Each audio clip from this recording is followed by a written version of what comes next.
warahmatullahi wabarakatuh. Perkenalkan saya Widya Ikhwaniliyah. Di sini saya selaku mentor. Mbaknya maaf dengan Mbak siapa namanya? Dengan Mbak Desti.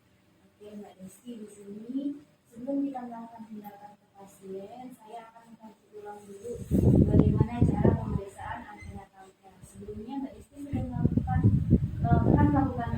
antenatal care pada ibu hamil ya pastinya. Nanti kita akan lakukan bersama dengan pasien langsung. Jadi sebelum melakukan, saya akan memberikan dahulu tata caranya sesuai dengan daftar tulis. Ya. Sebelum pasien itu masuk, pastikan kondisi ruangan sudah siap dengan alat-alat yang kita butuhkan. Contohnya seperti timbangan, tensi, pengukur tingkah lengan, kemudian leaflet.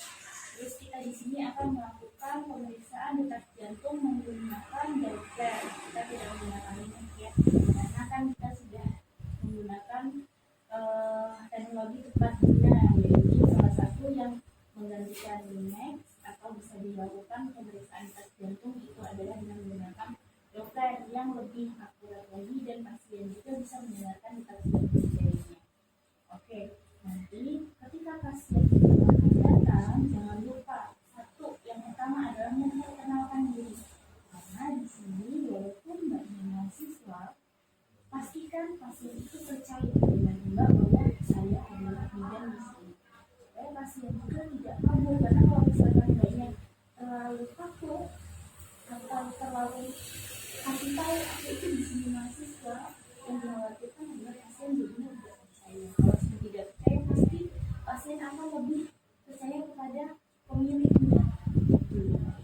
Jadi yang pertama adalah perkenalkan diri dulu. Memperkenalkannya adalah di sini saya bidan yang bertugas gitu. Jadi bukan di sini saya adalah mahasiswa. Kemudian jangan lupa selalu menjaga privasi pasien. Tutup pintu, kemudian tirai supaya tidak mengganggu privasi pasien yang kita periksa. Yang kedua adalah sebelum melakukan tindakan, pastikan saya atau mbak memberitahu dulu prosedur yang akan dilakukan atau tindakan yang akan dilakukan supaya pasien tidak kaget, gitu ya. Terus untuk proses nanti pemeriksaan antenatal care, saya akan memberikan kode. Misalkan nih pemeriksaan antenatal care yang level pertama. Sebelumnya mbaknya sudah tahu bagaimana cara pemeriksaannya, boleh dijelaskan dahulu caranya dan apa fungsinya serta bagaimana pemeriksaannya. Baik, lalu di sini saya akan menjelaskan bagaimana pemeriksaan ANC pada ibu hamil. Pada pemeriksaan ibu hamil itu terdiri dari 4 bagian. Yang pertama yaitu pemeriksaan rapor ke-1. Rapor ke-1 itu untuk menentukan bagian teratas janin atau perut ibu yang disebut ini khusus steril. Yang kedua, rapor kedua untuk menentukan puka-puki atau punggung kanan, punggung kiri, dan ekstremitas janin. Yang ketiga itu rapor ketiga untuk menentukan bagian terendah janin itu kepala atau bukan. Maksudnya adalah bagian terbawah janin itu terbawahnya apa? Untuk rapor keempat untuk menentukan sejauh mana kepala sudah masuk di batas panggul. Itu ada 3 bagian. Yang pertama pangkal janin, kemudian batas janin. Untuk cara pelaksanaan rapor pertama sampai dengan keempat, caranya bagaimana? Caranya yang pertama yaitu kita tekan ini kondisi teri, kemudian kita ambil metrik, ukur sampai ke atas semisis. Jadi caranya yang saya jelaskan dulu ya. Untuk cara saya jelaskan, nanti untuk prakteknya sampai atau enggaknya langsung lakukan. Jadi untuk rapor pertama, yang pertama adalah dekatkan dulu alat-alat yang akan dipakai. Contohnya ada metrik, terus mbaknya boleh dekatkan Doppler, karena kita pakainya Doppler.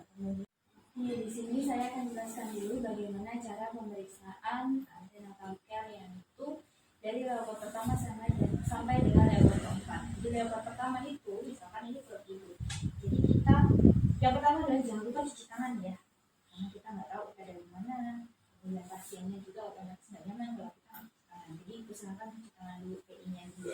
Setelah cuci tangan dengan 7 langkah dengan air mengalir dan sabun, caranya adalah pastikan buka dulu bagian celananya sampai mendekati sintesis, kemudian bajunya dibuka dulu. Jangan lupa bagian kaki sampai dengan panggul itu kita tutup dengan selimut.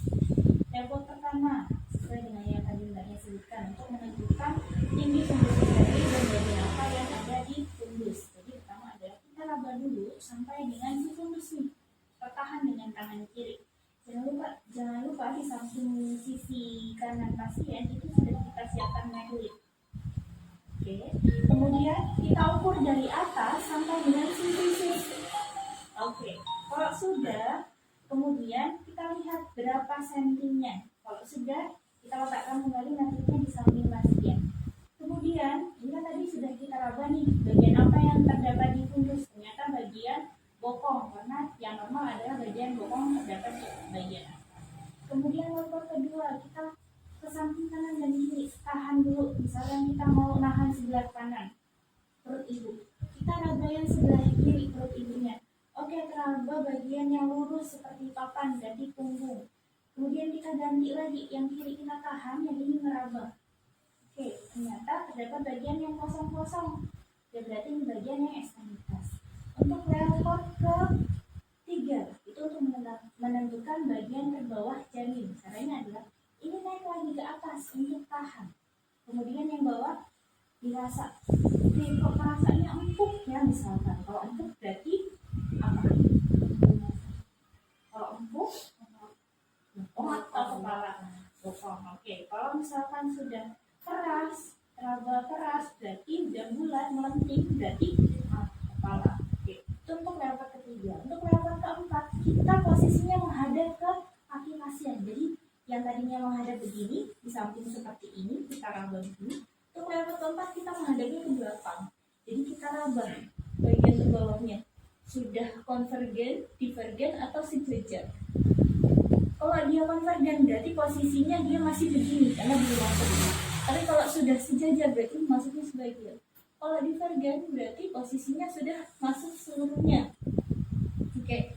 Kemudian setelah kita sudah melakukan dari yang posisi level 1 sampai dengan level 4, yang kita lakukan selanjutnya adalah mendengarkan detak jantungnya. Jangan lupa. Itu tadi setelah level kedua, kita langsung dengarkan detak jantung melalui Doppler. Kita nggak pakai ringan ya, karena supaya pasiennya juga tahu kesejahteraan janinnya, detak jantungnya normal atau tidaknya. Setelah itu sudah selesai, pasien dikasih tahu semua hasilnya, kemudian kembali ke posisi duduk, dijelaskan semuanya. Setelah itu ucapkan terima kasih, salam, dan berikan tata laksana apa yang dibutuhkan, misalkan obat atau vitamin yang dibutuhkan atau diperlukan. Itu ya. Oke, kita akan langsung ke pasien, dan nanti ketika memang ada sesuatu yang salah, saya akan memberikan satu kode misalkan berarti ada yang salah nih, harusnya leopard 1 dilakukan, misalkan tinggi fundus utarinya kelewat. Kalau saya kasih kode seperti itu, berarti berhenti dulu, dipikir dulu apa ya yang kurang ya, apa yang belum dilakukan ya, kok bisa tadi belum dilakukan apa. Kalau sudah ingat baru lakukan ulang. Dan jangan lupa ketika mendengarkan detak jantung janin itu ibunya kita tahu angkanya. Oke, udah paham ya? Nanti kita langsung ke pasien yang akan datang. Oke, saya akhiri dulu. Kita langsung ke pasien. Wabillahi taufiq wal hidayah. Wassalamualaikum warahmatullahi wabarakatuh. Selamat siang, Mbak. Perkenalkan, nama saya Bidan Desti yang bekerja atau bertugas pada siang hari ini. Maaf, kalau boleh tahu nama Mbak siapa ya, Mbak? Linda. Keperluan ke sini, apakah ada keluhan? Tidak. Kalau begitu, boleh saya buktinya, Mbak? Ini kehamilan yang kedua ya. Riwayat persalinan yang pertama Itu sesar atau normal? Normal. Laki-laki atau perempuan kan? Perempuan ya. Ada riwayat penyakit yang diderita nggak? Nggak ada. Riwayat obat juga nggak ada yang nggak ada obat. Kalau begitu saya akan lakukan pemeriksaan fisik ya terhadap Mbak dari atas rambut sampai ujung kaki. Apakah Mbak bersedia? Ya, baiklah Mbak. Kalau begitu saya akan lakukan pemeriksaan. Tapi sebelumnya saya akan mempersiapkan alatnya terlebih dahulu ya. Kalau begitu saya akan mengukur tinggi badan dan berat badan terlebih dahulu. Mari ikut saya Mbak.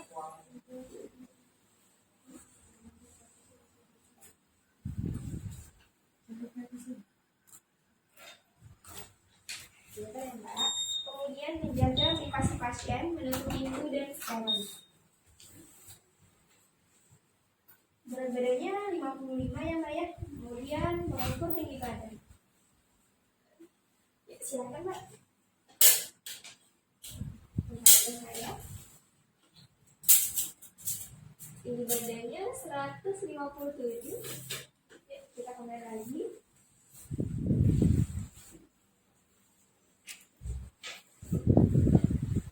Tadi berat badannya 55 ya, dan tinggi badannya 157. Nah, setelah itu silahkan naik ke tempat tidur. Saya akan memeriksa tensi darah.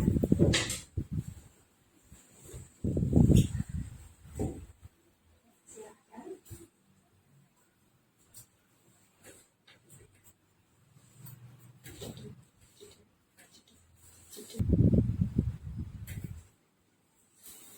Akhirnya udah dilurusin dalam posisi miring dulu ya Mbak ya. Saya akan mencuci tangan terlebih dahulu.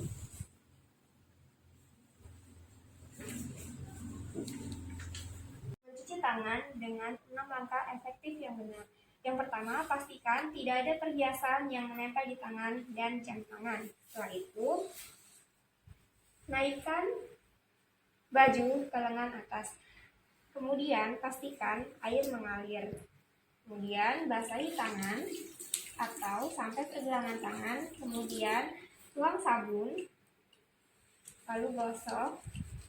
Bersihkan punggung tangan. Kemudian, sela-sela jari. Setelah itu, dengan cara mengunci. Kemudian, bersihkan ibu jari. Setelah itu, telapak tali tangan dibersihkan dengan jari-jari. Nah, setelah itu, basahin sampai ke situ. Kemudian, keringkan tangan.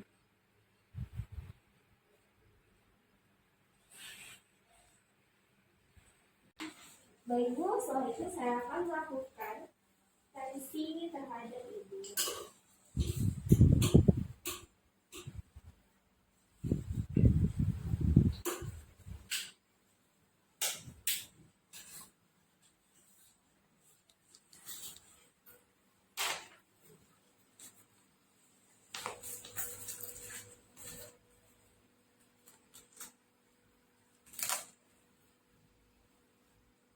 Pusing tidak Bu? Tidak. Nah ya.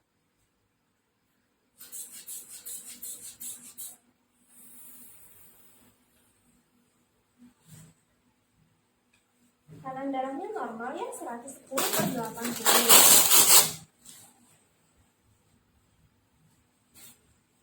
Saya sudah selesai dalam pemeriksaan tensi. Kemudian saya akan melakukan pemeriksaan dari ujung rambut sampai ujung kaki ibu. Ya. Ya.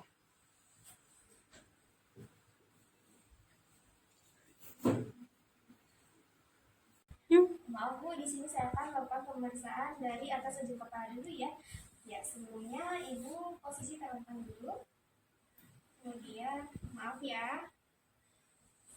Sakit tidak Bu? Enggak ya, berarti enggak ada benjolan. Maaf. Yuk, boleh melihat ke atas. Bagus, berwarna merah jambu ya, ujung pipanya. Ya, udah boleh melihat ke bawah. Ya, seleranya juga berwarna putih. Aman, bagus. Maaf Bu, ketika saya tekan ini, ada yang sakit enggak? nggak ada yang nyeri ya? Ya. Setelah itu saya akan memeriksa bagian dada. Nah, kalau menurut atau perasaan ibu ada yang sakit tidak Bu? Tidak. Nah, di bagian payudaranya ada yang terdapat benjolan? Tidak. Tidak juga ya. Nah, setelah itu saya akan melakukan pemeriksaan pada perut ibu. Yuk.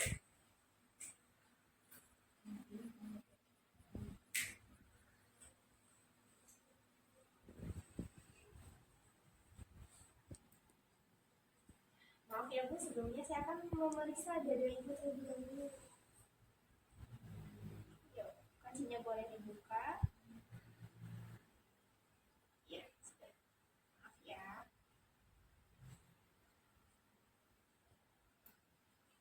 Bagus ya Bu ya.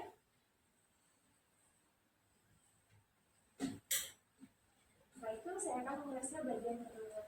Yuk, selimutnya, bajunya boleh dinaikkan dan celananya boleh diturunin terlebih dahulu.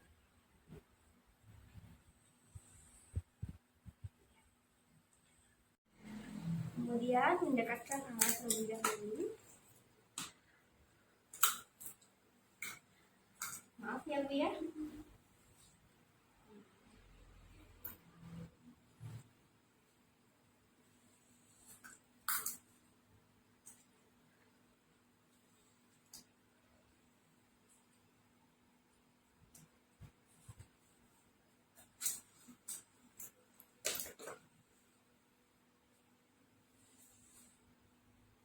Sering nendang-nendangnya sebelah mana Bu? Sebelah kanan. Sebelah kanan ya.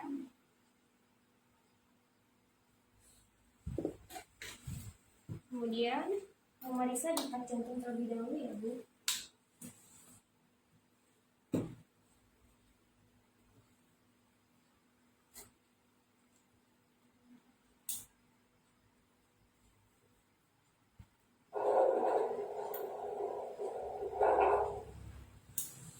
Bagus ya Bu ya detak jantungnya.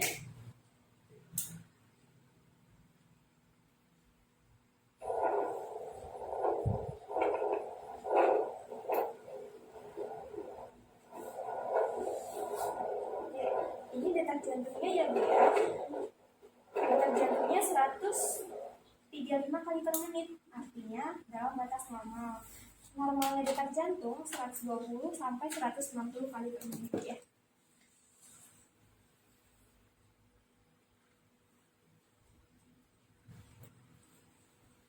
Oke ya.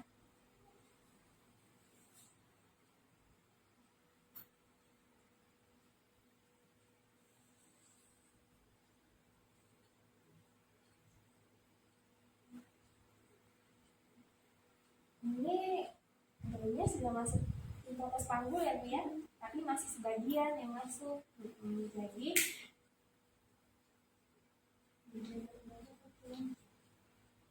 nah, kepalanya sudah masuk di atas panggul ya.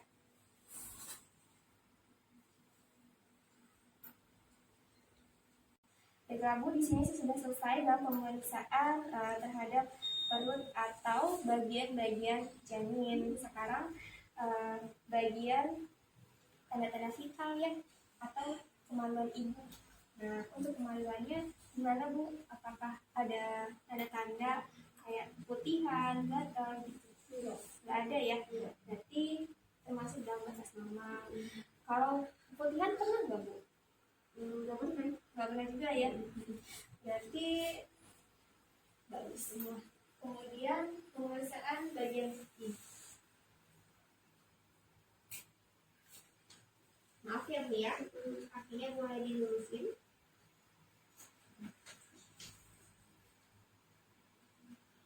Bagus ya, nggak ada yang bengkak. Sakit nggak Bu? Enggak. Saya sudah selesai. Ibu boleh bangun, tapi biar terlebih dahulu ya.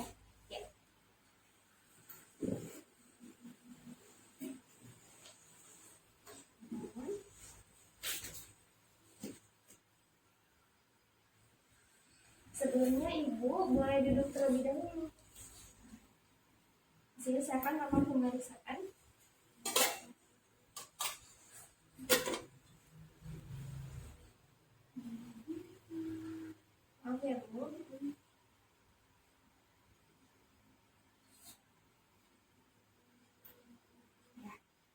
efeknya bagus terhadap kaki ibu.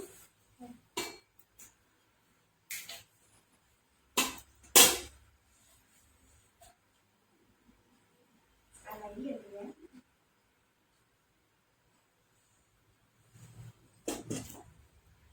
Ya, boleh lagi.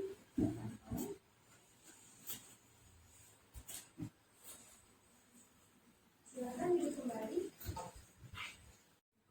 Baiklah Bu, setelah saya melakukan pemeriksaan dari atas ujung rambut sampai ujung kaki, itu hasilnya bagus semua ya Bu ya, seperti detak jantung, tensi, kemudian bagian kepala bayi sudah masuk ke batas panggul ya. Setelah itu, ini kan usia kehamilan ibu sudah 37 minggu. Nah, sebaiknya ibu jalan cepat ya. Setelah itu, masih kuat untuk jongkok kurang lebih 5-10 menit. Kemudian untuk rangsangan alami itu bisa ibu mengkonsumsi nanasnya boleh dicemilin biasa atau juga di jus ya. Gimana Bu? Apakah ada yang ditanyakan? Enggak ya, semua sudah jelas. Di sini saya akan memberikan obat. Ya. Ini obatnya diminumnya sehari sekali ya. Sama ini juga sehari sekali.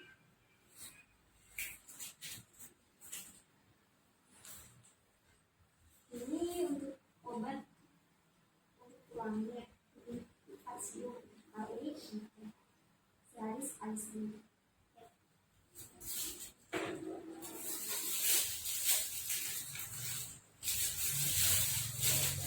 Baiklah Bu, untuk kunjungan selanjutnya itu 2 minggu ke depan. Jadi ya, kalau tidak ada keluhan, tapi kalau ada keluhan, kapan saja boleh datang.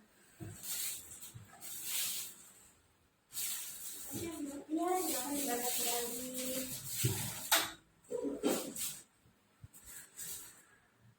Oke, bagaimana observer atas pemeriksaan ANC tadi yang dilakukan? Apakah ada yang perlu dievaluasi?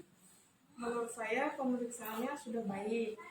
Hanya saja evaluasi yang harus ditambah kan adalah yang pertama, langkah-langkahnya sudah benar, hanya saja ada hal-hal yang sedikit terlewat. Dan ketika sudah diberi kode oleh mentor, mahasiswi segera memperbaikinya. Kemudian untuk evaluasi pemberian obat, sebaiknya menjelaskan penggunaan dan efek samping dari obat tersebut.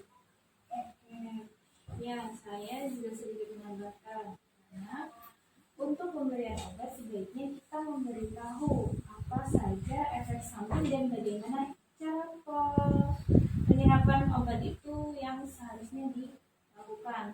Jadi sebaiknya bagaimana? Contoh nih, misalkan tablet FE, efeknya adalah biasanya pupnya akan berwarna kehitaman. Kemudian pasien atau ibu hamil akan mengalami konstipasi atau susah buang air besar. Oleh karena itu, sarankan ibu hamil untuk minum tablet FE-nya dengan air jeruk atau vitamin C. Kemudian, kita kasih tahu proses minumnya. Biasanya ibu hamil banyak yang tanya, ini sehari minum 1 kali, boleh pagi atau boleh malam. Kita jelaskan lebih rinci. Jadi misalkan, Bu, ini vitaminnya. Jadi bahasa obat itu kita ganti dengan vitamin. Bu, ini vitaminnya yang kalsium dan tablet penambah darah atau zat besi. Ini diminumnya 1 hari sekali ya Bu ya. Mau tidur semua boleh, silahkan. Yang penting besoknya diminum sesuai dengan waktu. Misalkan minumnya malam, setiap hari minumnya malam. Jangan minum pagi, besok malam, besok harinya lagi siang. Itu kurang efektif untuk penyerapannya. Untuk mahasiswa semuanya sudah bagus. Memang namanya kita sama-sama belajar, pasti tetap ada yang poin-poinnya sedikit kelewatan. Tapi untuk pemberian kode tadi sudah langsung paham ya apa yang harus dilakukan. Contoh yang paling utama adalah mendengarkan detak jantung.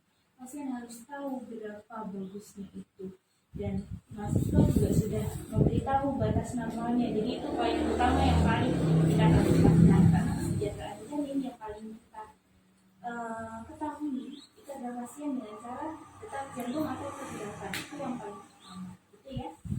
Oke, terima kasih untuk mahasiswi dan observer. Saya ucapkan terima kasih. Saya tutup. Wabillahi taufiq wal hidayah. Wassalamualaikum warahmatullahi wabarakatuh. Waalaikumsalam warahmatullahi wabarakatuh.